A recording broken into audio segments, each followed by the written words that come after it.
Bonjour, je suis Francis Mitati, l'auteur de la méthode Entreprise sans souci. J'ai un cabinet juridique et fiscal et j'accompagne les entreprises sur le plan juridique et fiscal. J'accompagne aussi les personnes dans l'acquisition et l'achat de leur terrain pour la vérification de la documentation juridique. J'accompagne aussi les personnes dans l'immatriculation de leurs terres et terrains.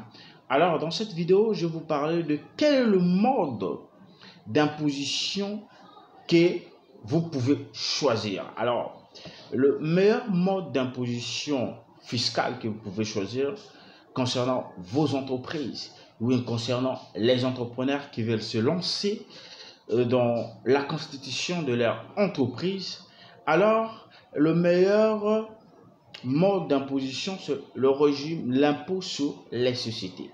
Il faut le savoir, l'impôt sur les sociétés, il n'y a que deux modes.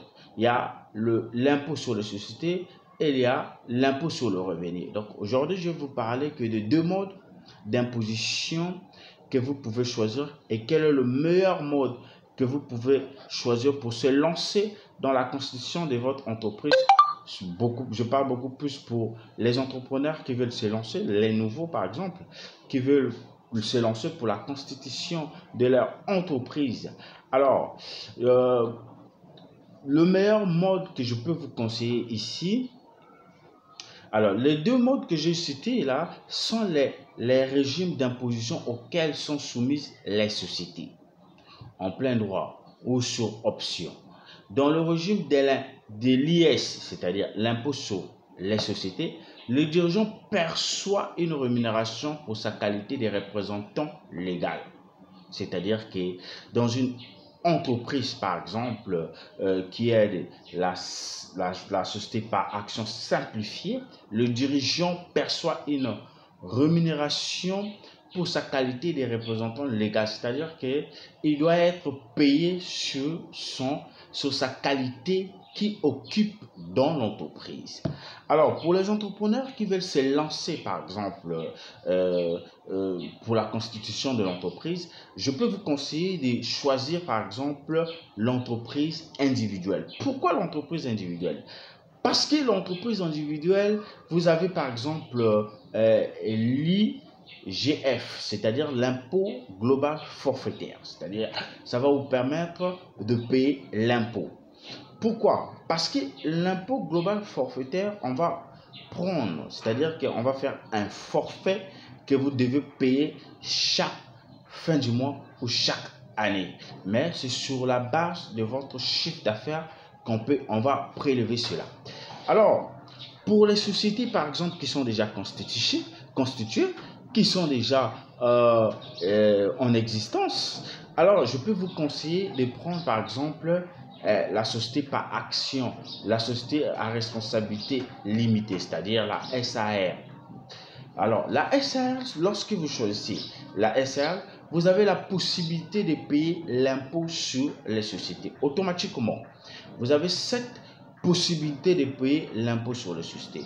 Alors, les deux régimes que je viens de citer en amont de mes propos, que je viens de parler, quel est le meilleur régime que je peux vous conseiller? Alors, on va voir cela ensemble. Quel est le régime d'imposition? Choisir entre l'IR et l'IS. L'IR, c'est juste l'impôt sur le revenu et l'IS, c'est l'impôt sur les sociétés. Alors, l'impôt sur les sociétés et l'impôt sur le revenu, définition d'abord. L'impôt sur les sociétés et l'impôt sur le revenu sont les régimes d'imposition auxquels sont soumises les sociétés. Par exemple, la SAR est soumise sur l'IS. Alors, la société, par exemple, la société par action simplifiée, elle a deux options, soit l'IS, soit l'IR. Alors, par régime d'imposition, entendez modalité de calcul d'impôt. C'est-à-dire, lorsqu'on parle de régime d'imposition, on fait allusion à la modalité de calcul de l'impôt, c'est-à-dire à la détermination du revenu imposable ou du taux d'imposition. Alors, quelle est la différence entre l'impôt sur le revenu et l'impôt sur les sociétés? Alors, les sociétés soumises à l'impôt sur le revenu, il faut le savoir, sont appelées les sociétés des personnes. elles ne sont pas redevables d'une imposition propre. Ce sont des associés qui acquittent l'impôt selon la quote-part qui leur revient sur le résultat d'imposition de la société.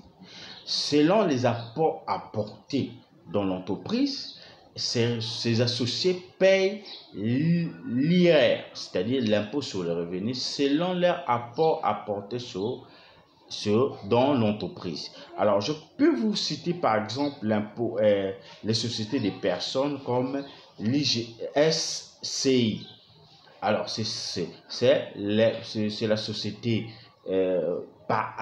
c'est la société des personnes, c'est-à-dire que les associés payent l'impôt, c'est-à-dire l'IR, selon leurs apports apportés dans l'entreprise. Alors, si par exemple vous avez apporté 10 000, vous payerez, lorsqu'on va calculer, on va faire la modalité d'imposition du calcul de l'impôt que vous devez payer selon votre 10 000 que vous avez apporté dans l'entreprise. Alors, elles ne sont redevables, c'est-à-dire les sociétés soumises à l'impôt sur les sociétés, par exemple la société par